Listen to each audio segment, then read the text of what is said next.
الحمدللہ رب العالمین والصلاة والسلام علی سید الانبیاء والمرسلین اللہم صلی علی سیدنا و مولانا محمد وعلی آلہ واصحابہ وبارک وسلم وصلی علیہ۔ دنیا کے تمام دیکھنے والوں کو، تمام چاہنے والوں کو، تمام پیار کرنے والوں کو اور جہاں جہاں تک اس وقت میری آواز کو سنا اور مجھے دیکھا جا رہا ہے، جنید اقبال کی جانب سے انتہائی محبت کے ساتھ السلام علیکم۔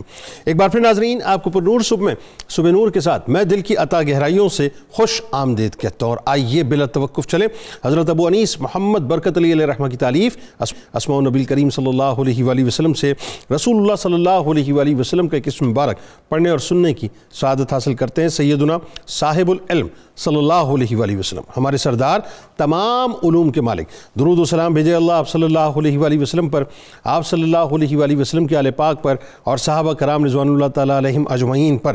نبی کریم صلی اللہ علیہ وآلہ وسلم فرمایا کہ علم وہ خزانہ ہے جس کی کنجی سوال ہے، پس علم کا سوال کرو نیز۔ آپ صلی اللہ علیہ وآلہ وسلم نے ایک اور جگہ فرمایا کہ جاہل کو اپنی کم علمی پر خاموش نہیں رہنا چاہیے اور عالم کو اپنے علم پر چپ چاپ نہیں بیٹھنا چاہیے۔ جناب جڑے رہیے ہمارے ساتھ۔ میں اس وقت دنیا کے تمام مسلمانوں کو، خاص طور پہ تمام ہی عشاقان رسول صلی اللہ علیہ وآلہ وسلم کو اپنی جانب سے، 92 نیوز کی جانب سے، میرے تمام اسکالرز کی جانب سے، سیدہ کائنات بی بی فاطمہ الزہرا سلام اللہ علیہا کے گلشن کے پھول جناب امام علی نقی علیہ السلام کی ولادت کی بہت بہت مبارکباد پیش کرتا ہوں۔ تو آئیے جناب چلتے ہیں اس بارگاہ میں، اور کہاں سے آغاز کروں؟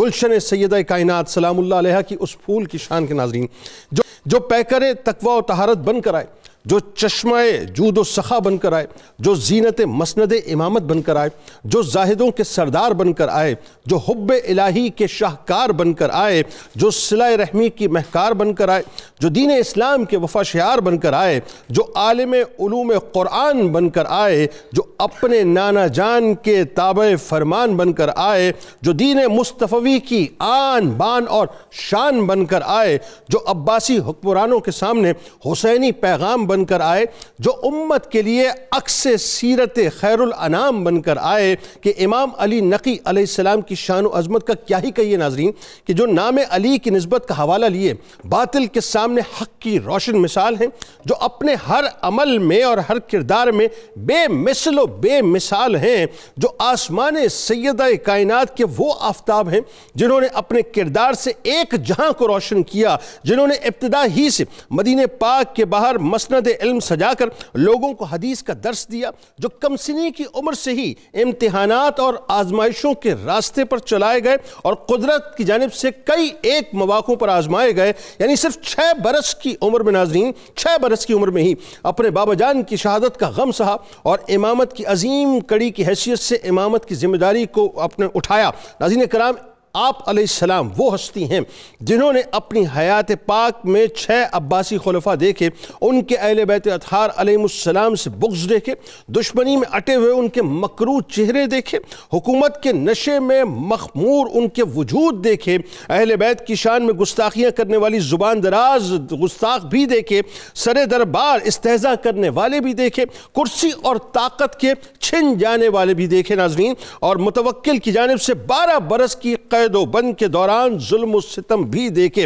مگر کیا شان ہے سیدہ کائنات کے شہزادے امام علی نقی علیہ السلام کی کہ مصائب و آلام کے ہجوم میں ماتھے پر شکن کا نہ ہونا، جانی دشمنوں کے ساتھ بھی حلم و مروت اور عفو درگزر سے کام لینا، مصیبتوں میں کوہ استقامت بن کر کھڑے رہنا، باطل کے سامنے حق کی صدا کو بلند کرنا، متوکل جیسے جان کے دشمن کو بھی اس کی بیماری میں اپنی کرم نوازی سے نوازنا، غریبوں، محتاجوں اور ضرورت مندوں کی امداد کرنا، اپنے در سے کسی بھی سائل کو نہ لوٹانا اور مال نہ ہونے کے باوجود بھی اس کی مکمل اعانت کرنا، امام علی نقی علیہ السلام کا خاصہ اور نمایاں اوصاف حمیدہ تھے ناظرین۔ امام علی نقی علیہ السلام وہ عظیم الشان، وہ عالی مرتبت ہستی ہے ناظرین، جو باطل کے سامنے حق کہنے میں کسی مصلحت سے کام نہ لیا کرتے، یعنی اعلاء کلمات الحق کو بلند کرنے میں آپ علیہ السلام اپنے اجداد کے عکس جمیل تھے۔ امامت کا وہ فریضہ جو مولا کائنات مولا علی کرم اللہ وجہ الکریم کی لیگیسی تھی اور امت کی رہنمائی کا فریضہ تھا ناظرین، جو استقامت کا، ایثار کا، سچائی کا، قربانی کا اور ظالم جابر حکمران کے سامنے ببانگ دہل اعلاء کلمت الحق کا متقاضی تھا ناظرین۔ آپ علیہ السلام نے اس فریضے کا ایسا حق ادا کیا صاحب، ایسا حق ادا کیا کہ معتز باللہ کے دور میں فتنوں کا قلع قما کیا۔ صرف یہی نہیں ناظرین، بلکہ امت کو فتنہ و فساد سے بھی آپ نے محفوظ رکھا۔ اور پھر باب مدینۃ العلم کا علمی مقام اور بلندی ایسی ناظرین کہ کیا علم ظاہر ہو اور کیا علم باطن، اس وقت کے بڑے بڑے علماء آپ کی بارگاہ میں سر جھکاتے ہوئے نظر آتے ہیں کہ عراق کا سب سے بڑا عالم عبید اللہ جنیدی، جس کے علم پر اس دور کے بڑے بڑے علماء نازا تھے، وہ بھی آپ علیہ السلام کی بارگاہ میں آ کر حیرت کی وادی میں گم ہو کر ببانگ دہل یہ اقرار کرنے پر مجبور ہو جاتا ہے کہ یہ وہ بارگاہ ہے جہاں علم و ادب کا ایک باب میں کھولتا ہوں اور کئی ایک باب آپ علیہ السلام کی بارگاہ سے کھل جایا کرتے ہیں کہ میں آپ علیہ السلام کو علم سکھا نہیں رہا بلکہ آپ علیہ السلام سے علم سیکھ رہا ہوں۔ اور اس مرتبے کے باوجود بھی ناظرین خوف خدا کا یہ عالم تھا کہ ہر وقت قبر جو ہے جیل میں، جس وقت آپ کو قید و بند کی صحبتوں سے گزارا جا رہا تھا، قبر سامنے کھلی ہوتی تھی اور آپ ہر وقت جو ہے اپنی آخرت کی فکر کیا کرتے تھے۔ آغاز کرتے ہیں، ہمارے ساتھ اس وقت 3 شخصیات موجود، یقیناً کسی تعارف کی محتاج نہیں۔ پہلی شخصیت ممتاز اسکالر ہمارے بزرگ جناب ڈاکٹر شبیر احمد جامی صاحب تشریف فرما ہیں۔ دوسری شخصیت ممتاز عالم دین جناب پروفیسر بشارت صدیق ہزاروی صاحب تشریف فرما ہیں۔ تیسری شخصیت ممتاز عالم دین جناب مفتی خلیل احمد یوسفی صاحب تشریف فرما ہیں۔ تینوں احباب کو السلام علیکم، خوش آمدید۔ اور آخر میں ملک کے ممتاز شناخت جناب حافظ محمد ارشد نقشبندی صاحب منقبت کا نذرانہ پیش کریں گے۔ آپ تینوں احباب کو امام علی علیہ السلام کی ولادت کی بہت بہت مبارکباد جی۔ اچھا جی، آغاز کرتے ہیں۔ سب سے پہلے تو ظاہر ہے، میرا خیال ہے اس میں کوئی دوسری رائے نہیں کہ وہ خاندان جس خاندان کی عظمتوں کی وجہ سے ساری عظمتیں اس پوری کائنات میں بڑھتی ہیں، یا یوں کہیے کہ سارے خاندانوں کو عظمتیں پوری کائنات میں بڑھتی ہیں، اس خاندان کی عظمت میں اپنا حصہ ڈالتے ہیں۔ ائمہ اہل بیت میں آپ کا کیا مقام و مرتبہ؟ پھر اکین وہی بات کہ بچپن میں جو آپ نے تکالیف سہیں اور آپ علیہ السلام کو اللہ تبارک و تعالیٰ نے وہ مقام دیا اور کردار کی وہ بلندی کہ القابات جو ہیں وہ آپ کے ساتھ جڑنے میں فخر محسوس کرتے ہیں، بتائیے۔ بسم اللہ الرحمن الرحیم۔ بہت خوبصورت آپ نے تمہیدی گفتگو فرمائی۔ جزاک اللہ۔ حضرت سیدنا امام علی نقی علیہ السلام کا تذکرہ جمیل چل رہا ہے۔ ہمیشہ یاد رکھیں کہ اللہ تعالیٰ نے فیض و برکت کا سب سے بڑا منبع حضور نبی اکرم صلی اللہ علیہ وسلم کی ذات کو بنایا ہے۔ سبحان اللہ۔ تو آپ کی ذات کی یہ جو مرجعیت اور منبعیت ہے نا، اس سے پھوٹنے والے فیض کے جب ہم چشموں کی بات کرتے ہیں تو فیض کے چشمے تو بڑے پھوٹے، لیکن بڑا زوردار جو چشمہ ہے نا وہ اہل بیت کی شکل پہ پھوٹا، جو ہدایت کا سر چشمہ، علم کا سر چشمہ، تقوی کا سر چشمہ، سیرت و کردار کا اعلیٰ نمونہ پیش کرنے والا سر چشمہ تھا، جنہوں نے ہمیشہ حق پسندی، حق پر ڈٹے رہنا اور ہر جگہ مکمل حکمت عملی کو پیش نظر رکھا، سبحان اللہ، تاکہ حضور نبی اکرم صلی اللہ علیہ وسلم کا یہ جو دین ہے، آپ کی جو سیرت ہے، آپ کا جو کردار ہے اور آپ کی جو وہ طہارت کا فیض ہے وہ ہم امت تک پراپر پہنچائیں۔ سبحان اللہ۔ عظمت کا اس سے زیادہ اندازہ آپ کیا لگا سکتے ہیں کہ حضور نبی اکرم صلی اللہ علیہ وسلم نے اپنی تبلیغ کے اجر کے طور پر کچھ بھی نہیں مانگا۔ قرآن اس بات کو بیان کرتا ہے، لیکن آپ نے اپنی قرابت کی محبت مانگی۔ اب کوئی یہ کہہ سکتے یہ قرابت کی محبت کیوں مانگی؟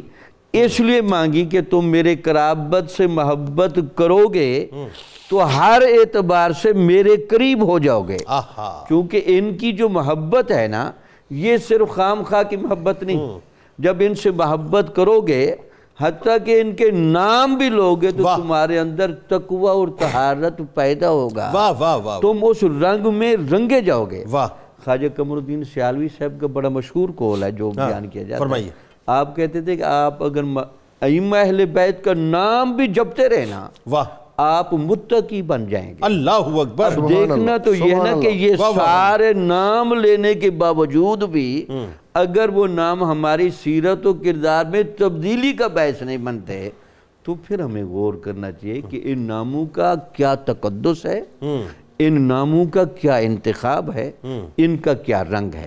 تو وہی فیض جو حضرت علی رضی اللہ تعالی عنہ سے اور حضرت فاطمہ الزہرا سلام اللہ علیہا سے چل رہا تھا، اس فیض کو کشید کرنے کے بعد یہ جواہر نورانی پارے یہ تسلسل کے ساتھ آ رہے ہیں۔ یہ 10واں جوہر نورانی جس کا نام امام محمد علی نقی، تو نام کا اندازہ لگائیں، علی بھی ہیں، نقی بھی ہیں، اور شروع میں محمد بھی ہیں۔ تو لگتا یہ ہے کہ یہ جو نقی کسے کہتے ہیں جنید صاحب؟ نقی کہتے ہیں کہ آپ جتنی بھی کوشش کر لینا آپ کو عیب و نقص کی گنجائش نظر نہیں آئے۔ کیا اچھا ہے بھئی، یعنی حسن پارا اتنا خوبصورت جس کا ہر گوشہ کامل، جس کا علم بھی کامل، جس کی سیرت کامل، جس کا تقوی کامل، جس کا تدبر کامل، جس کی حکمت کامل، اور اس اندھیر نگری میں اتنا مضبوط کردار پیش کرنا اور امت کی پراپر رہنمائی کرنا اور ان اندھیروں کی نشاندہی کرتے ہوئے بھی بہت بڑے تصادم سے بھی بچائے رکھنا، اپنی جان تک قربان کر دینا، یہ جو حکمت عملی ہے یہ ہمیشہ اہل بیت کے ائمہ کا ترائے امتیاز رہا ہے۔ اور کردار ہمیشہ اندھیروں میں ہی پیش ہوتا ہے، اندھیروں میں ہی پیش ہوتا ہے، مالا جہاں اندھیرا آج اندھیرے میں تو ہم چھپ جایا کرتے ہیں نا۔ بالکل ٹھیک ہے، مطلب یہ ہے کہ جہاں اندھیرا ہوگا تو روشنی کا تو پراپر وہی پتہ چلے گا نا۔ اس دوران آپ نے جو کردار ادا کیا، پھر آپ نے جیسے کہا ان کی عبادت دیکھ لیں، ان کا علم دیکھ لیں، ان کی بصیرت دیکھ لیں، اور اس موقع پر اعلائے کلمت الحق بھی اس طرح کرنا کہ بات بھی پہنچ جائے اور تصادم بھی نہ ہو۔ اور دیکھیں بچپن میں جو تکالیف آپ نے سہیں یہ بھی ائمہ اہل بیت کا خاص رحمہ جی وہ دیکھتے آ رہے ہیں۔ لگتا یہ ہے کہ یہ جو اللہ تعالیٰ نے فرمایا ان اللہ مع الصابرین، ان اللہ مع المتقین، ان اللہ مع یعنی اللہ تعالیٰ متقین کے بھی ساتھ ہے، صبر کرنے والوں کے ساتھ ہے، توکل کرنے والوں کے ساتھ ہے، رضا والوں کے ساتھ ہے۔ تو معیت الہی کا اور معیت نبوی کا وہاں ایسا نورانی حالہ ہے جو وہاں آپ کو نظر آئے گا۔ بالکل ٹھیک ہے۔ اب ذرا یہ بتائیے پروفیسر صاحب، کیا خوبصورت تمہید جامی صاحب نے فرمائی ہے۔ مدینہ پاک کے قریب آپ نے ابتدا میں ایک بستی بسائی، اور یہ چاہے آپ اموی خلفاء کی بات کریں یا عباسی خلفاء کی بات کریں، ان تمام کے ساتھ ایک مسئلہ یہ تھا کہ ہمیشہ سے اہل بیت کے ساتھ جو ہے وہ اپنا کمفرٹ زون میں نہیں رہے بلکہ ہمیشہ انسیکیور رہے، جبکہ اہل بیت اطہار علیہم السلام نے کبھی بھی چاہت ہی نہیں کی حکومت کی، حکومتیں تو ان کی ٹھوکر پہ تھی بنیادی طور پہ۔ لیکن وہی بات کہ جب بستی بسائی تو ظاہر ہے وہ انسیکیورٹی فیل ہونا شروع ہوئی، اس کے پیچھے وہ جو ہرکارے ہوتے ہیں حکومت کی ان کی اپنی سازشیں، پھر ایک باقاعدہ منتخب کیا گیا ایک صاحب کو، عبید اللہ جنیدی کو، اور وہ ظاہر ان کا ایک علمی شعرا تھا، ایک خاص مقصد کے تحت کہ جی وہ ان کو سرکاری ذہن دیا جائے۔ میں نے پرسوں بھی جب ہم پروگرام کر رہے تھے میں نے جملہ کہا تھا کہ انہوں نے تو سرکاری ذہن دینے کے لیے بھیجا تھا، ان کو کیا معلوم تھا کہ یہ سرکاری ذہن والے نہیں ہیں، یہ تو اصل میں سرکار والے ہیں، تو ان کا تو معاملہ اور ہے۔ تو وہ کیا تھا معاملہ، ذرا بتائیے کس طرح سے بھیجا گیا تھا؟ بسم اللہ الرحمن الرحیم والصلاة والسلام علی سید الانبیاء والمرسلین۔ جنید بھائی، جو ائمہ اہل بیت کی نفوس قدسیاں ہیں اور ان کی ذوات قدسیاں ہیں، ان کا یہ خاصہ ہے کہ ان کی ذات میں سینہ بسینہ بعد خصائص، فضائل اور کمالات منتقل ہوئے، جیسے کہ علم ہے، حلم ہے، شجاعت ہے، جرأت ہے، صداقت ہے، وفا ہے، اس طرح کے دیگر اوصاف جلیلہ کے ساتھ یہ ائمہ اہل بیت متصف نظر آتے ہیں۔ انہی اوصاف میں سے ایک وصف یہ بھی ہے کہ ائمہ اہل بیت کی ذات کے اندر مدینۃ العلم اور باب مدینۃ العلم کا جو فیض ہے وہ یکجا نظر آتا ہے، اور اسی فیض کا تسلسل آپ یہ بھی دیکھیے کہ علامہ مناوی رحمہ اللہ فرماتے ہیں کہ ائمہ اہل بیت کا یہ کمال ہے کہ آپ کسی بھی مفسر، محدث یا فقہا، ان میں سے اکثریت کو اگر آپ دیکھیں تو ان کی جو علمی شان ہے اور علمی جلالت اور علمی ہیبت ہے، اس کے پیچھے کسی نہ کسی اہل بیت کے امام کا فیض نظر آتا ہے۔ اہل بیت کے امام کی اس کے پیچھے فیضان نظر آتا ہے، جیسے امام الائمہ سراج الامہ کشف الغمہ، امام اعظم ابو حنیفہ رحمۃ اللہ علیہ فرماتے ہیں لولا سنتان لہلک النعمان، اگر میری زندگی میں وہ 2 سال نہ ہوتے تو میں تو ہلاک ہو جاتا۔ وہ 2 سال جو امام جعفر صادق رضی اللہ تعالیٰ عنہ کی خدمت میں گزارے ہیں۔ بالکل تو یہی بات علامہ مناوی فرماتے ہیں کہ کسی بھی امام کے علمی فیضان کو دیکھو، پیچھے اہل بیت کا فیضان، ائمہ اہل بیت کا فیضان نظر آئے گا۔ دیکھیں نا، بات امام شافعی علیہ رحمۃ تو ہاشمی تھے، جی بالکل وہاں تو فیضانی، لیکن باقی تینوں ائمہ کو آپ اٹھا لیجئے فیضان وہی نظر آتا ہے۔ جی بالکل ایسے ہی ہے۔ اب یہی صورتحال حضرت امام علی نقی رضی اللہ تعالیٰ عنہ کی ذات میں نظر آتی ہے کہ آپ نے مدینہ طیبہ کے قریب ایک بستی آباد کی، جس کا بنیادی مقصد یہ تھا کہ وہاں لوگوں کی تعلیم و تربیت کی جائے گی، ایک حلقہ علم اور حلقہ درس قائم کیا، جس کے اندر جو بنیادی حیثیت تھی وہ درس حدیث کو اور علم حدیث کو تھی، جس کو سیکھنے کے لیے دور دراز کے لوگوں سے، دور دراز کے علاقوں سے بڑے جید علماء وہاں حاضر ہو کر وہ علم حدیث سیکھتے سبحان اللہ۔ اب یہ بات بھی ہم جانتے ہیں کہ یہ جو ائمہ اہل بیت ہیں، ان کا وجود ہر دور کے اندر اس وقت کے جو حکمران تھے، اکثر حکمران ان کے لیے ناقابل برداشت رہا۔ حضرت امام علی نقی کی ذات جب مرکزیت اختیار کر گئی اور لوگ آپ کے گرویدہ ہوئے تو یہ سوچا گیا کہ اس مرکزیت کو کیسے ختم کیا جائے۔ وہ لوگ جو اپنے دل کے اندر اہل بیت کا بغض پال رہے تھے، اہل بیت کے خلاف حسد پال رہے تھے، انہوں نے اس پر سوچ و وچار شروع کیا کہ کیسے یہ راستہ روکا جائے۔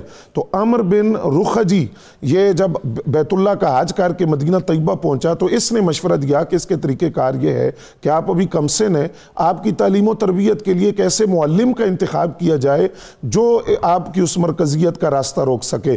اس کے لیے عراق کا ایک جید عالم بھی تھا، ادیب بھی تھا، جس کو عبید اللہ جنیدی کہا جاتا تھا، ایک معقول مشاعرہ اس کا مقرر کر کے اس کو اس کام کے لیے بلایا گیا۔ اس کا طریقہ کار یہ تھا کہ وہ رات کو دروازہ بند کر دیتا، ملاقات پر پابندی ہو جاتی، محل کے اندر آپ کو رکھا ہوا تھا، ملنے کسی سے نہیں دیتا تھا، اور وہ جس طرح آپ نے فرمایا کہ وہ سرکاری ایک ذہن کے ساتھ آپ کی تعلیم و تربیت کا آغاز کیا، لیکن جن کو ذہن سرکار والا ملا ہو وہ سرکاری ذہن کی طرف نہیں جاتے، تو وہ اس تربیت کا اور اس تعلیم کا اثر نہ ہوا، بلکہ حالات یہ ہوئے کہ بظاہر تو لوگوں کا سلسلہ منقطع ہو گیا ملاقات کا، اور بظاہر علمی اور روحانی فیضان بھی آپ کا رک گیا، لیکن یہی عبید اللہ جنیدی جب اس سے کسی نے سوال کیا کہ وہ ہاشمی غلام کی کیا صورتحال ہے جو ایک کم سن ہاشمی غلام ہے، تو اس نے کہا وہ ہاشمی غلام نہیں ہے، وہ تو ہاشمی رئیس ہے۔ وہ اس لیے رئیس ہے کہ لوگوں کا گمان یہ ہے کہ میں اس کو سکھا رہا ہوں، حقیقت یہ ہے کہ میں اس سے سیکھ رہا ہوں۔ اور جس طرح آپ نے انٹرو میں اشارہ دیا کہ میں ایک علم کا باب کھولتا ہوں تو وہ اس سے آگے کئی ابواب کھول دیتے ہیں۔ لوگ یہ سمجھتے ہیں کہ وہ فقط قرآن کے حافظ ہیں اور ان کے سینے میں قرآن محفوظ ہے، ایسا نہیں ہے، بلکہ وہ اپنے جد امجد اور جد اعلیٰ حضرت مولا علی نے جو فرمایا تھا کہ قرآن کی کسی آیت کے بارے میں بھی مجھ سے پوچھو، رات کو اتری ہے کہ دن کو اتری ہے، پہاڑ پہ اتری ہے کہ وادی پہ اتری ہے، اس کا شان نزول کیا ہے، مدینہ میں اتری ہے کہ مکہ میں اتری ہے، اسی بات کی طرف عبید اللہ جنیدی نے اشارہ کیا کہ امام علی نقی صرف قرآن کے حافظ نہیں ہے، وہ تو قرآن کی ہر آیت کے بارے میں یہ بھی جانتے ہیں کہ اس کا سبب نزول کیا ہے، اس کا شان نزول کیا ہے، نازل کہاں ہوئی ہے۔ ان کو تو قرآنی علوم کے ساتھ ان کا سینہ منور ہے۔ اور پھر اس نے یہ جملہ کہا کہ اللہ کی قسم ہے میں نے زمین پر ان سے بہتر بھی کوئی نہیں دیکھا اور اس وقت زمین پر ان سے افضل بھی کوئی نہیں۔ سبحان اللہ، کیا خوبصورت جی۔ اور اگین وہی بات ہے، یہ بنیادی طور پہ مفتی صاحب اس میں کوئی دوسری رائے ہو نہیں سکتی، یہ جو میگنیٹزم ہے نا، یہ جو مقناطیسیت ہے، یہ اہل بیت اطہار علیہم السلام کا ہی خاصہ ہے کہ وہ کہیں بھی ہوتے ہیں، ان کے جو جسم کے اندر، ان کے مبارک وجود کے اندر جو نورانی خون بہ رہا ہوتا ہے نا، اس نورانی خون کی یا اس نور کی جو ہے ایک مقناطیسیت ہے جو لوگوں کو اپنی طرف کھینچتی ہے، اور اسی سے ظاہر ہے ہر حکومت جو ہے وہ خائف رہی۔ اچھا اب ذرا یہ بتلائیے، اور یہ بھی ظاہر ہے آپ کا وہ پارٹ ہے کہ جہاں ہمیں باب مدینۃ العلم کا فیضان ان کی آل میں بدرجہ اولا نظر آتا ہے، اور ایسا محسوس ہوتا ہے کہ صاحب وہ جو امام جعفر صادق علیہ السلام کا خاص طور پہ فیضان ہے، وہ فیضان منتقل ہوتے ہوتے جو ہے وہ آپ تک اس طرح سے پہنچا کہ اللہ تعالیٰ نے آپ کو وہ علمی مقام عطا کیا کہ شاہ روم جیسا شخص جو ہے وہ آپ کے سامنے ڈھیر ہو کے رہ جاتا ہے، اور پھر وہ جو اسلام قبول کر لیتا ہے۔ تو وہ کیا واقعہ ہوا تھا، ذرا بتلائیے۔ بسم اللہ والصلاة والسلام علی رسول اللہ۔ جنید بھائی، آج ہم نبی صلی اللہ علیہ وسلم کے ایک بیٹے حضرت سیدنا امام علی نقی رضی اللہ تعالیٰ عنہ کے مناقب سننے اور سنانے کے لیے یہاں موجود ہیں۔ شاہ روم کا معاملہ یہ ہوا کہ اس نے اپنی کتاب پڑھی، اور اس میں اس بات کی طرف اشارہ کرنا ضرور سمجھتا ہوں کہ پہلے جتنے بھی حاکم گزرے ہیں نا، چاہے ان کا ذہن کچھ بھی ہوتا تھا لیکن اپنی کتابوں کو ضرور پڑھتے تھے. واہ. اب اس سے ہم دور چلے گئے ہوئے. ہاں اس دور سر، اس سے بہت ہی دور ختم دور پر یہ معاملہ ہی بند ہو گیا ہوا ہے کہ اب ہمیں شاید قرآن شریف کی ضرورت نہیں رہی. ہاں تو وہ جو شاہ روم، سارا معاملہ گوگل شریف کے اوپر ہے نا. جی جو روم کا بادشاہ ہے وہ انجیل کا مطالعہ کر رہا تھا، تو اس نے اس میں پڑھا کہ ایک صورت ہے کسی کتاب میں جس کے اندر 7 حروف موجود نہیں ہیں. پھر اس نے انجیل پڑھی ساری، اس میں تو انجیل میں اس کو کچھ نہیں ملا ایسا. پھر اس نے اس مسئلے کو حل کروانے کے لیے پہلے اپنے علماء سے پوچھا. بالکل ٹھیک ہے. جب وہاں بات حل نہیں ہوئی تو اس نے پھر مرکزیت کو قائم کرنے کے لیے مدینہ المنورہ میں بندے بھیجے کہ یہاں سے ہی اصل میں علم آیا ہے تو یہیں سے پتہ چلے گا. صحیح. جب حضرت سیدنا امام علی نقی رضی اللہ تعالیٰ عنہ کے پاس یہ سارا معاملہ آیا تو آپ نے فرمایا یہ جو 7 حروف ہیں یہ سورۃ الفاتحہ کے اندر نہیں ہے. وہ کون کون سے حروف تھے؟ سا ہے، جیم ہے، خا ہے، زا ہے، شین ہے، زا ہے اور فا ہے. یہ 7 حروف وہ ہیں جن کے اندر ایک پورے معانی موجود ہیں. کہا سا سے مراد صبور، تباہی. تباہی سورۃ فاتحہ کے اندر اس کا کوئی سا کا حرف ہی نہیں ہے. جیم ہے جہنم سے، خے ہے خباثت سے، زے ہے زرقوم سے، اور شین ہے شقاوت سے، زوئے ہے ظلمت اور ظلم سے، اور فا ہے فرقت اور جدائی سے. کہ یہ وہ چیزیں ہیں جو سورۃ فاتحہ کے اندر نہیں ہیں. اور انجیل سے یہ بتایا کہ جو ایسی سورت کی تلاوت کرے گا اللہ تبارک و تعالیٰ اس کو جنت عطا فرمائے گا. سبحان اللہ. اور ہم تو اسلام کے اندر اس بات کو بڑا عام سمجھتے ہیں لیکن یہ بڑی خاص بات ہے. حضرت مولا کائنات علی المرتضیٰ رضی اللہ تعالیٰ عنہ فرماتے ہیں کہ اللہ تعالیٰ نے جتنی بھی کتابوں میں جو علوم رکھے وہ سارے علوم اکٹھے کر کے قرآن شریف میں رکھ دیے، اور قرآن شریف کا سارا خلاصہ سورۃ الفاتحہ میں رکھ دیا، اور سورۃ الفاتحہ کی تمام چیزیں اللہ تعالیٰ نے بسم اللہ کی با میں رکھ دی اور فرمایا انا نقطۃ البا، فرمایا میں با کا نقطہ ہوں، اور بتایا کہ سارا علم میرے اندر موجود ہے. اللہ اکبر. اللہ. اور پھر اس کے ساتھ حضرت امام علی نقی کو اللہ تعالیٰ نے جو علمی مقام مرتبہ عطا فرمایا، آپ ظاہری عالم بھی تھے اور باطنی عالم بھی تھے. قرآن مجید کے علوم پر ظاہری طور پر عقیدے کے اعتبار سے جو آپ کو گرفت تھی، جو فتنہ اٹھا قرآن مجید کے بارے میں، اور اس کے ساتھ ساتھ تقدیر کے بارے میں جو بڑا فتنہ اٹھا کہ لوگ کہنے لگے کہ یہاں تو انسان مجبور محض ہے، یہاں وہ بالکل کلی طور پہ مختار ہے. تو آپ نے اس عقیدے کی وضاحت کرتے ہوئے سمجھایا کہ نہ تو انسان مختار کل ہے اور نہ محتاج ہے، بلکہ اللہ تبارک و تعالیٰ جل جلالہ نے وہ کچھ لکھا ہوا ہے جو اس نے کرنا تھا، اور پھر کرنے کے بعد سارے معاملات لکھنے کے بعد اس کو آزاد چھوڑ دیا. پھر اس کے اوپر دلیل پیش کی. فرمایا اللہ تعالیٰ جل جلالہ سورۃ کہف میں فرماتا ہے قُلِ الْحَقُّ مِن رَبِّكُمْ، اے میرے حبیب صلی اللہ علیہ وسلم آپ فرما دیجیے کہ حق آ گیا. فَمَنْ شَاءَ فَلْيُؤْمِنْ وَمَنْ شَاءَ فَلْيَكْفُرْ، جی چاہتا ہے تو مومن ہو جاؤ، جی چاہتا ہے تو کافر ہو جاؤ. تمہارے پاس راستہ دونوں کھول دیے، جس راستے کی طرف جاؤ گے اس کی منزل بھی بتا دی. اگر جہنم کی طرف جاؤ گے تو آ گئے، اور اگر جنت کی طرف جاؤ گے تو تقی اللہ تعالیٰ نے تمہارے لیے وہاں رکھے ہوئے. پھر آپ کو اللہ تعالیٰ نے باطنی علم بھی عطا فرمایا ہوا تھا. سبحان اللہ. ایک بندہ آپ کے پاس آیا، نگاہ اس کو دیکھ کر پورے اس کے حلیے کا اندازہ لگا، کہنے لگا میری 6 بیٹیاں ہیں، بیٹا نہیں ہے، دعا کرے اللہ مجھے بیٹا عطا فرمائے. تو آپ نے فرمایا میں تو دیکھ رہا ہوں تیرے پیچھے ایک محمد نام کا بیٹا بھی موجود ہے. اللہ اکبر. تو اس نے کہا آپ دعا فرما دیں. آپ نے فرمایا دعا تو ہو گئی. آپ کی دعا سے، آپ کے علم و فضل اور کمال کی وجہ سے اللہ تعالیٰ نے اس کو بیٹا عطا کیا جو نام اس نے محمد رکھا، اور یہ آپ نے اس کو پہلے بتا دیا. اور پھر آپ زبانوں کے بہت بڑے عالم اور ماہر تھے. اچھا. جس قوم کے جس فرد سے بات کرتے اس کی زبان میں بات کرتے. اللہ اکبر. ایک بندے سے جو ترک کی فوج کا تھا، اس سے کافی دیر بات کرتے رہے تو لوگ کہنے لگے آپ اس سے کیا بات کر رہے تھے؟ آپ نے فرمایا میں اسے حال حوال پوچھ رہا تھا. اور جب وہ واپس ہوا تو اس نے آپ کے ہاتھ بھی چومے اور پاؤں بھی چومے.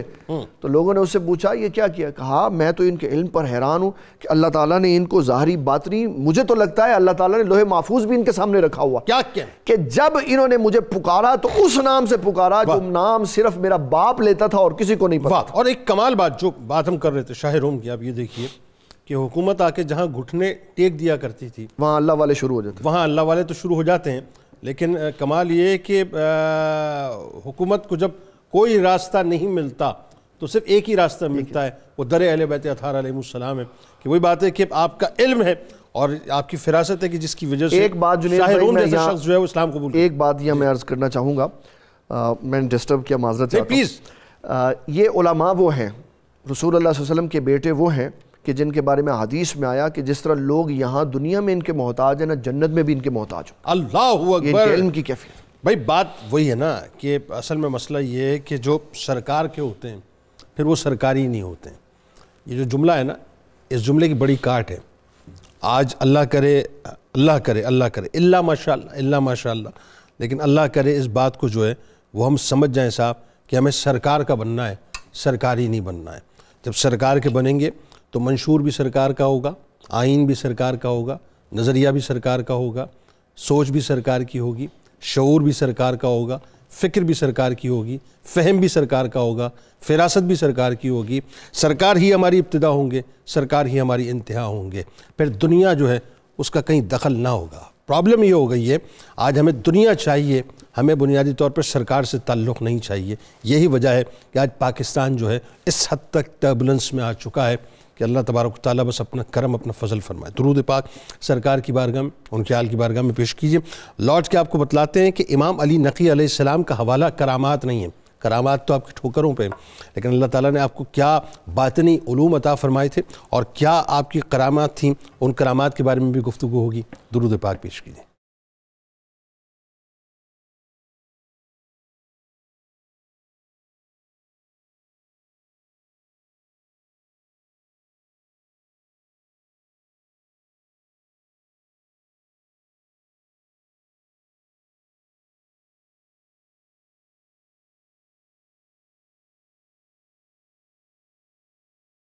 جناب ایک بار پھر آپ کو میں خوش آمدید کہتا ہوں۔ امام محمد تقی علیہ السلام کے راج دلالے جناب امام علی نقی علیہ السلام کی ولادت کا حسین سا موقع کہ علی نقی کو ہدایت کا آسمان کہوں، نبی کا نور کہوں، مرتضیٰ کی جان کہوں، علی نقی کو عطا مرتبہ خدا نے کیا، علی نقی کو کرامت کا آسمان کہوں، امامت ان کو وراثت میں رب نے بخشی ہے، انہیں میں ہادی کہوں، ناصر جہان کہوں، کرم نوازی یہ ساجد پہ خاص رب کی ہے، کرم نوازی یہ ساجد پہ خاص رب کی ہے، علی کے بیٹے کو میں اپنا پاسبان کہوں۔ آئیے ذرا آپ سلسلے کو وہیں سے جوڑتے ہیں۔ ڈاکٹر صاحب ذرا یہ بتلائیے، امام علی نقی علیہ السلام کو اللہ تبارک و تعالیٰ نے ظاہر ہے جو یہ جو علم باطن جسے آپ علم لدنی بھی کہتے ہیں، یہ علم لدنی جو ملا اور ایسا ملا صاحب کہ لوگ انگشت بدندہ رہتے تھے۔ ایک تو اس پہ گفتگو کیجئے، دوسرا امام علی نقی علیہ السلام کی کرامات کا ظاہر ظہور بھی ایک خاص انداز سے ہوا، فرمائیے ذرا۔ بسم اللہ الرحمن الرحیم۔ اس کے بارے میں پہلے تو میں گزارش کر دوں، تقوی اور طہارت جہاں بھی ہوگا وہاں علم لدنی کا نزول ہوگا، یہ قرآن کا قاعدہ ہے۔ واہ واہ واہ واہ، وَاتَّقُوا اللَّهَ وَيُعَلِّمُكُمُ اللَّهُ، تم تقوی اختیار کرو، اللہ تعالیٰ تمہیں علم دے گا۔ علم باطن کے لیے اصل اصول تقوی اور طہارت ہے۔ سبحان اللہ۔ اب سوال یہ ہے کہ جن کے تقوی اور طہارت کی گارنٹی قرآن نے دے دی ہے، وہاں علم لدنی کی کیا رنگ ہوگا؟ اس لیے کوئی علمی مسئلہ، کوئی معرفت کا مسئلہ، کوئی حقیقت کا مسئلہ نہیں تھا جو ان افراد سے پوشیدہ ہو۔ اس وجہ سے جب بھی ان سے کوئی سوال کیا جاتا تھا وہ اتنا خوبصورت اور حقیقت بھرا جواب دیتے تھے، لوگ حیران رہ جاتے تھے کہ یار ان کو علم یہ کہاں سے ملتا ہے۔ وہ سمجھتے نہیں کہ اصل میں ہر چیز کا سورس چیک کرنا چاہیے۔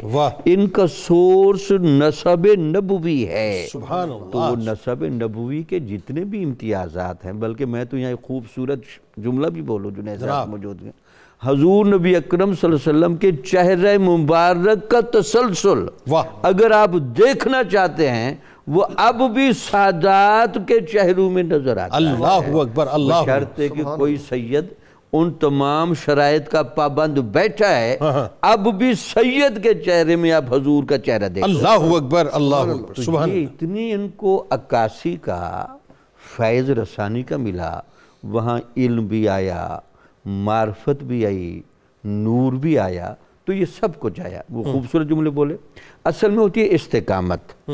کرامت بھی ہوتی ہے، استقامت یہ ہوتی ہے کہ اس پورے ماحول میں اتنا حکمت والا ذہن، اتنا حکمت والا دل، واہ، اتنا حکمت والا کردار جو کوئی نہیں پیش کر سکا وہ امام علی نقی نے پیش کر کے دکھایا، جہاں اس انداز سے علم بھی پھیلایا، تربیت بھی کی، لوگوں کو حق پر بھی رکھا، اور اس اندھیرے ماحول میں ہمیشہ چمکتا ہوا سورج بھی نظر آئے، یہ آپ کی سب سے بڑی کرامت تھی، یعنی آپ کی استقامت ہی آپ کی استقامت ہی کرامت، بالکل ٹھیک۔ اس وجہ سے آپ دیکھیں گے کہ اس آزمائش بھرے ماحول میں کسی نے ماتھے پر شکر نہیں دیکھا، وہ جو قرآن کے جملے ہیں کسی تکلیف میں گھبرانا نہ، وہ عملی نمونہ پیش کر رہے تھے۔ اس کے علاوہ استغنا کا وہ رنگ اتنے مشکل ترین حالات میں کبھی نو کمپرومائز،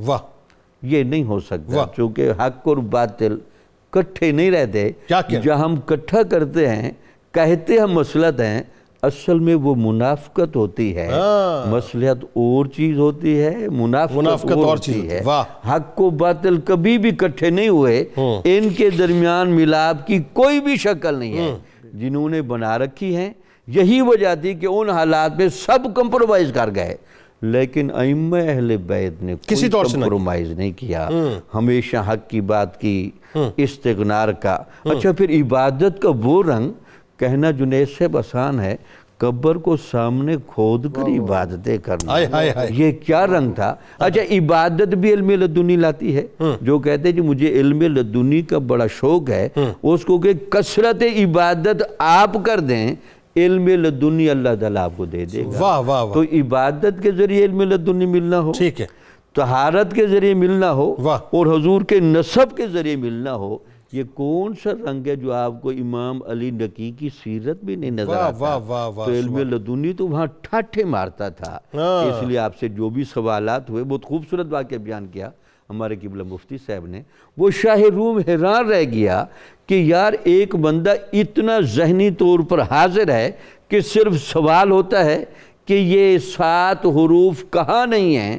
بادشاہ علماء سارے حیران تھے، آپ نے کہا یہ الحمد شریف میں نہیں ہیں، کیونکہ الحمد شریف اتنا متبرک صورت ہے کہ اس میں یہ عذاب کی اور شقاوت کی کوئی بھی صورت موجود نہیں۔ پھر آپ اپنی کرامتیں دیکھیں، آپ کے جو ایک وفادار ساتھی تھے، وہ ہر جگہ چونکہ موجود تھے، ان کو آپ نے خط لکھا کہ آپ اپنا ساز و سامان، اسلحہ چیزوں کو ذرا مرتب کر کے ایک جگہ رکھ دیں۔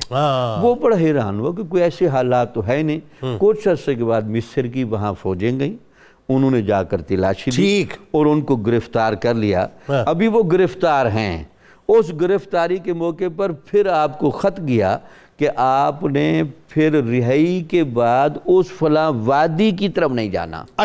وہ حیران تھا کہ یار میں تو گرفتار ہوں، تو آپ کا خط آ گیا، تو اس کے بعد آپ رہا ہوئے، اور رہا ہونے کے بعد آپ ادھر نہیں گئے، آپ سیدھا گھر آئے، تو پھر خط میں آپ کو جواب دیا۔ تو آپ نے کہا اللہ تعالیٰ اب خیر خیریت رکھے گا۔ اس نے کہا کہ حضور دعا فرمائے، میرا ساز و سامان بھی لے گئے ہیں۔ تو چونکہ آپ کو پتہ حکومت والے ہوتے ہی ایسے ہیں، بندے بھی لے جاتے ہیں اور سب کچھ لے جاتے ہیں، بالکل۔ تو انہوں نے کہا وہ سب کچھ واپس آ جائے گا، تو وہ پھر واپس آ گیا۔ تو آپ کی یہ عجیب کرامتیں تھیں۔ اچھا، ایک بندے نے آ کر عرض کی حضور میرا بیٹا نہیں ہے، تو آپ نے کہا اللہ تعالیٰ آپ کو بیٹا دے گا، لیکن اس کا نام رکھنا محمد۔ یہ دیکھنا ہمیں نسبتوں کا حیا سکھا گئے، اور یہ کتنی خوبصورت حدیث ہے کہ حضور نبی اکرم صلی اللہ علیہ وسلم نے فرمایا قیامت والے دن محمد نام کو اللہ تعالیٰ یہ آواز دی جائے گی، سارے محمد نام کے لوگ کھڑے ہو جائیں گے، سبحان اللہ۔ اللہ تعالیٰ فرما گیا ان سب کو جنت میں، سبحان اللہ۔ اچھا، تو پھر جو آپ نے فرمایا کہ نام محمد رکھنا، تو بیٹا ہوا، پھر بیٹا ہوا، جی جی۔ اسی طرح ایک بندے نے آ کر بات کی جی میری بیٹیاں ہیں تو دعا کریں بیٹا ہو، تو آپ نے کہا بیٹیاں بیٹوں سے بعض اوقات بہتر ہوتی ہیں، آپ کے حق میں بیٹی بہتر ہے۔ تو ہمیشہ سننے والوں کو ذہن میں رکھنا چاہیے اللہ تعالیٰ بیٹے دے یا بیٹیاں، شکوہ نہیں کرنا چاہیے، اللہ تعالیٰ نظام کو بہتر جانتا ہے، تو وہ جو کرتا ہے وہ ہمارے حق میں بہتر ہوتا ہے۔ جس کو چاہتا ہے بیٹے دیتا ہے، جس کو چاہتا ہے بیٹی دیتا ہے، جس کو چاہتا ہے بیٹے و بیٹی دونوں دیتا ہے، جس کو چاہتا ہے کچھ نہیں دیتا، بانجھ رکھتا ہے، یہ سب اس کا اختیار ہے، اور یہ ظاہر ہے قرآن کے پورے مفاہیم موجود۔ اچھا، اب آئیے ذرا، یہ ایک بڑی لطیف بات، اور یہ ائمہ اہل بیت کا خاص طور امتیاز کہ ظالموں نے ظلم کی انتہا کر دی، اور کریموں نے کرم کی انتہا کر دی. یعنی ظلم اپنے عروج پہ ہوتا تھا اور کریموں کا کرم جو ہے اپنے عروج پہ ہوتا تھا. یعنی متوکل جو ہے آپ دیکھیے کہ اس نے کیا کچھ ظلم و ستم نہ کیا، لیکن جب پکارا در مصطفیٰ صلی اللہ علیہ وآلہ وسلم کو تو آپ کی آل جو ہے وہ فوراً ہی مدد کو آ گئی. ذرا بتائیے وہ کیا معاملہ ہوا تھا؟ جنید بھائی، اس سے پہلے ہم یہ جانتے ہیں کہ متوکل نے آپ کے ساتھ کیا کیا اور پھر آپ نے اس کے ساتھ کیا کیا. کرم کا اور لجپالی کا کیسا مظاہر آپ نے کیا. متوکل سے پہلے جو تھا وہ واسق اور معتصم، ان کے ادوار کے اندر حضرت امام علی نقی آپ مدینہ طیبہ کے اندر موجود تھے اور خدمات دینیہ، علمی روحانی فیضان کا سلسلہ بغیر کسی خلل کے جاری تھا. لیکن جس وقت متوکل تخت نشین ہوا تو یہ چونکہ اہل بیت اطہار کی دشمنی میں بہت بڑا ہوا تھا، اس کی حکومت کے ابتدائی 4 سال بھی بہتر گزرے. یہ واسق کا بیٹا تھا، واسق کا بھائی تھا اور معتصم کا بیٹا تھا. ابتدائی 4 سال تو ٹھیک گزرے. پھر مدینہ کے حاکم نے خط لکھا متوکل کے نام، جس کے اندر اس نے یہ لکھا کہ امام علی نقی جو ہیں وہ اپنے گرد و پیش سے اسباب کو اکٹھا کر کے ایک علیحدہ حکومت قائم کرنا چاہ رہے ہیں اور تمہارے مقابلے کے اندر ایک علیحدہ ریاست قائم کرنا چاہ رہے ہیں اور حکومت کو چیلنج کرنے جا رہے ہیں. امام علی نقی نے اپنے کردار سے یہ جواب دیا جو ہر اہل بیت کے امام نے اس وقت کے حاکم کو جو اپنے کردار سے جواب دیا کہ انت امام الجسود و انا امام القلوب. تم جسموں کے بادشاہ ہو، ہم دلوں کے بادشاہ ہیں، اور جو دلوں کے بادشاہ ہوتے ہیں ان کو ایسی حکومت کی ضرورت نہیں ہوتی. تو حضرت امام علی نقی نے جب آپ کو علم ہوا کہ اس نے خط لکھا ہے تو آپ نے بھی خط لکھا متوکل کو اور اس کی ساری صورتحال سے آگاہ کیا کہ مجھے حکومت کی ضرورت نہیں ہے. یہ تو ایک علمی اور روحانی فیضان ہے کہ لوگ اپنے معاشرتی مسائل کے لیے، علمی روحانی مسائل کے لیے جس ذات کی طرف رجوع کر رہے ہیں وہ رسول اللہ کے خاندان سے ہے، ان کی اولاد ہے، اور ایک بھی فرد خاندان رسول کا جس دور میں موجود تھا وہ لوگوں کی عقیدتوں اور محبتوں کا مرکز تھا اور لوگ اپنے دل و نگاہ اس کے لیے فرش راہ کیے رکھتے تھے. تو آپ نے خط لکھا کہ یہ حکومت کا مسئلہ نہیں ہے. اس پر متوکل نے تعرض کیا اور اس گورنر کو، حاکم کو معزول کیا. لیکن دوسرا کام اس نے یہ کیا کہ ایک فوجی دستہ آپ کے پاس بھیجا جنہوں نے یہ اصرار کیا کہ آپ مدینہ طیبہ چھوڑ کر عراق کے علاقے سامورا میں آ جائیں. اور یہ حکم ہے متوکل کا. آپ اس بات کو سمجھ گئے کہ یہ جلا وطنی کی طرف بات جا رہی ہے اور مدینہ طیبہ کی جدائی کی وہی کیفیت جو امام علی مقام نے دیکھی، جو امام موسیٰ کاظم نے دیکھی، جو امام علی رضا نے دیکھی، جو امام محمد تقی رضی اللہ تعالیٰ مجمعین علیہ السلام، ان ہستیوں نے دیکھی ہے، وہی کیفیت مجھ پر نافذ ہونے لگی ہے. لہذا آپ نے یہ سوچا کہ اب انکار کے بعد دوسری صورت وہ زیادہ سخت ہوگی تو آپ تشریف لے گئے. متوکل نے یہ کیا کہ آپ کو ایسے مقام پر اتارا گیا جو فقراء اور فقیروں کا اور گداگروں کے اترنے کا مقام تھا اور شہر سے دور ایک ویرانہ تھا. بجائے اس کے کہ وہ آپ کا استقبال کرتا کہ خانواد رسول کے شہزادہ آیا ہے، ایسے مقام پر آپ کو اتارا گیا. لیکن آپ نے فقر کو اور فقر اختیاری جو آپ کی ذات کا خاصہ تھا اس کو اختیار کیا. 12 سال آپ نے قید کے اندر گزارے.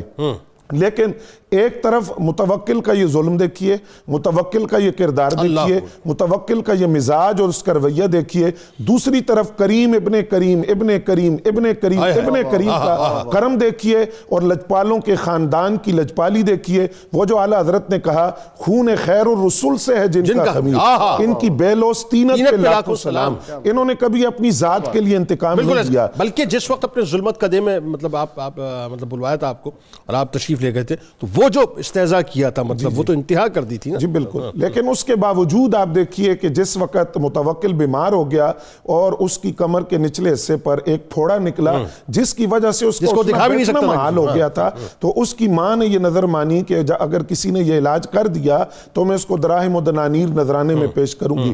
تو فتح بن حاقان انہوں نے مشورہ دیا کہ امام علی نقی کی خدمت میں عرض کیا جائے، ان کی بارگاہ میں عرض کریں، وہ اس کا علاج. آپ نے جو نسخہ بتایا وہ نسخہ جب دربار کے اندر پیش کیا گیا تو لوگوں نے بڑا مذاق اڑایا اس کا کہ یہ بھی کوئی نسخہ ہے اور اس سے علاج ہوگا، اور وہ اپنے آپ کو امام کہتے ہیں اور ایسا نسخہ پیش کرتے ہیں. لیکن فتح بن حاقان نے پھر دوبارہ یہی کہا کہ اس پر آپ مجھے اجازت دیں، اس نسخے پر عمل کریں.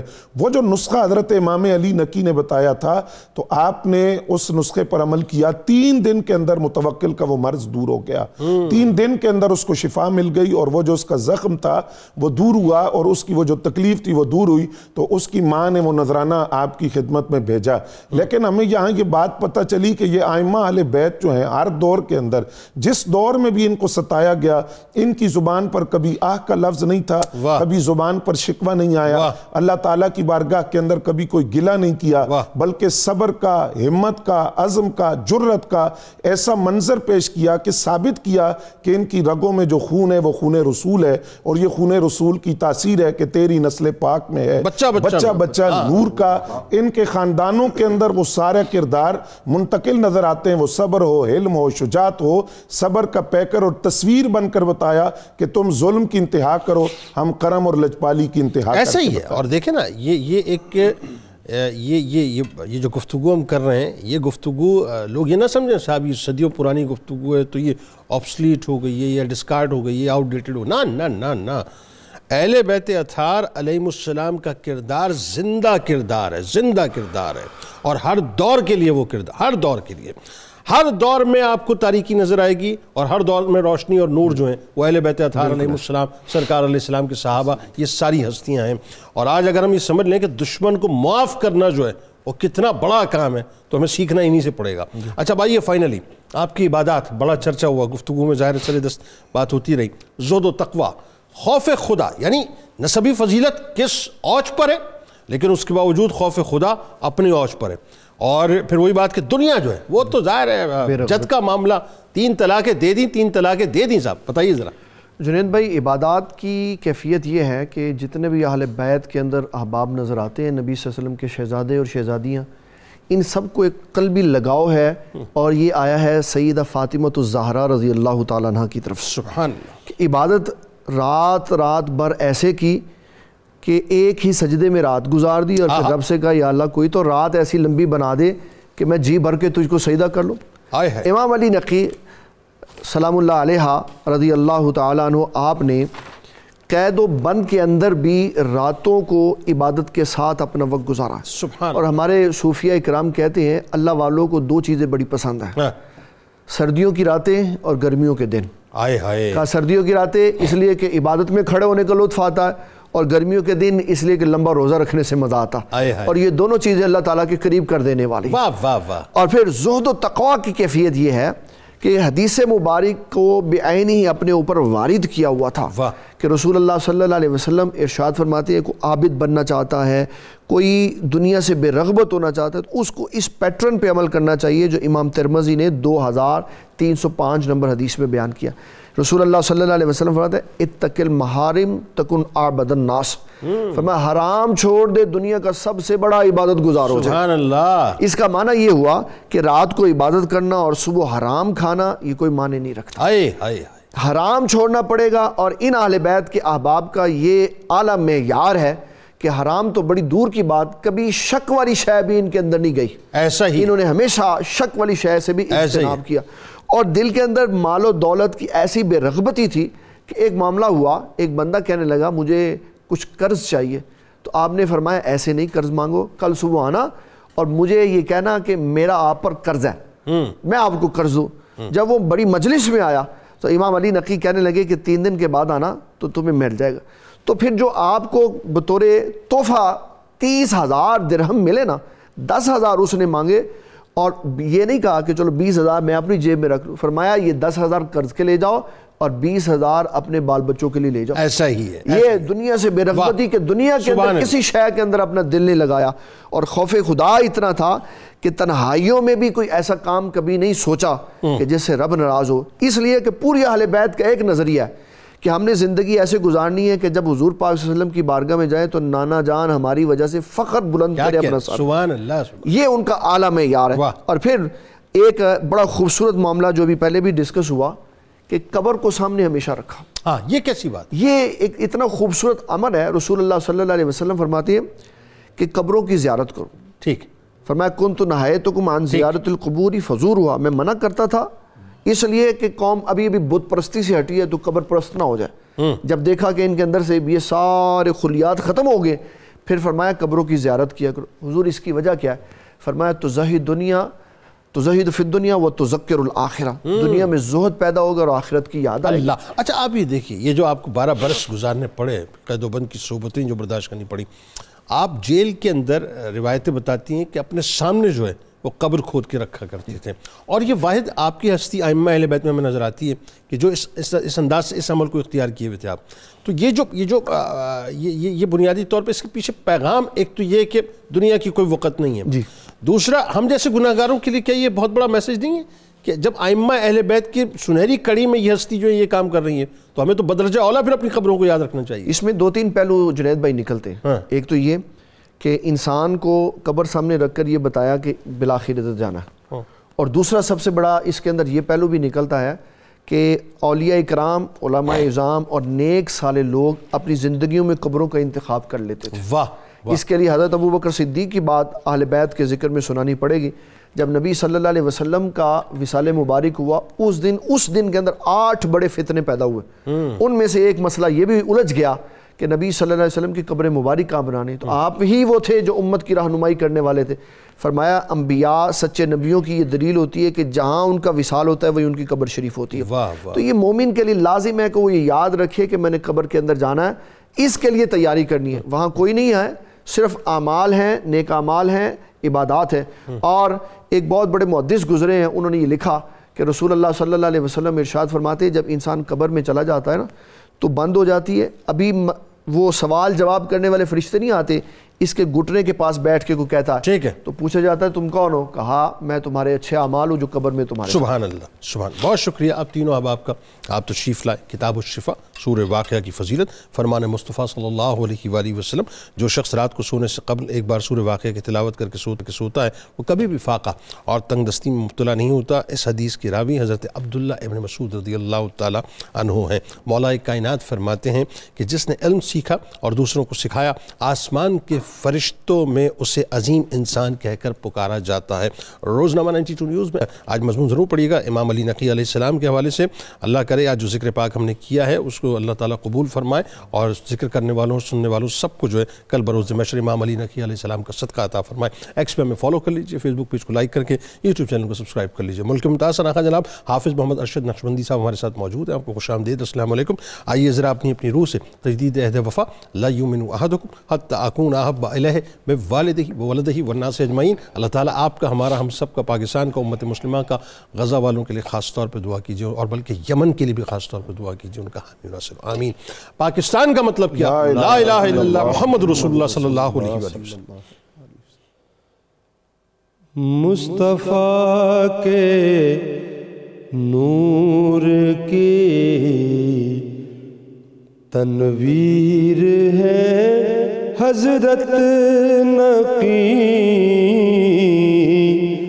مصطفیٰ کے نور کی تنویر ہے حضرت نقی، سلسلہ تو ذہب کی توقیر ہے حضرت علی،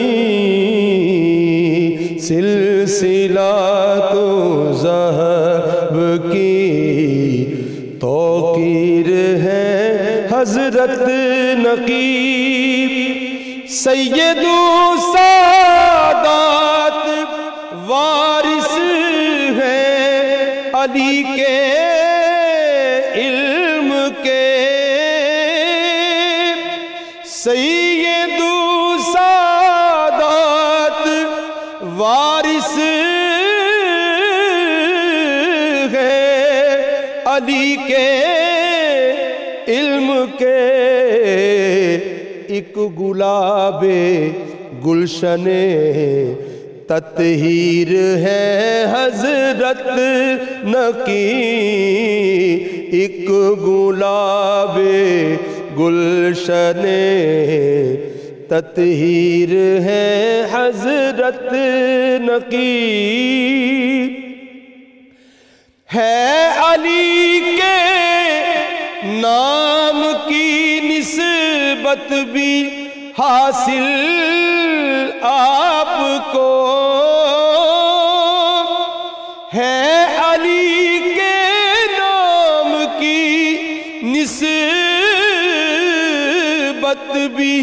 حاصل آپ کو حضرت شبیر کی تصویر ہے حضرت نکی حضرت شبیر کی تصویر ہے حضرت نکی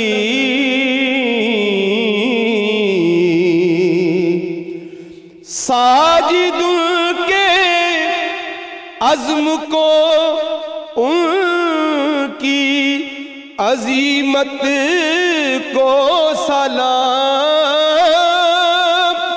ساجد کے عزم کو ان کی عظیمت کو سلام ظالموں پر حیدری شمشیر ہے حضرت نکی ظالموں پر حیدری شمشیر ہے حضرت نکی مصطفیٰ کے نور کی تنویر ہے حضرت نکی سلسلہ تو ذہب کی توقیر ہے حضرت نکی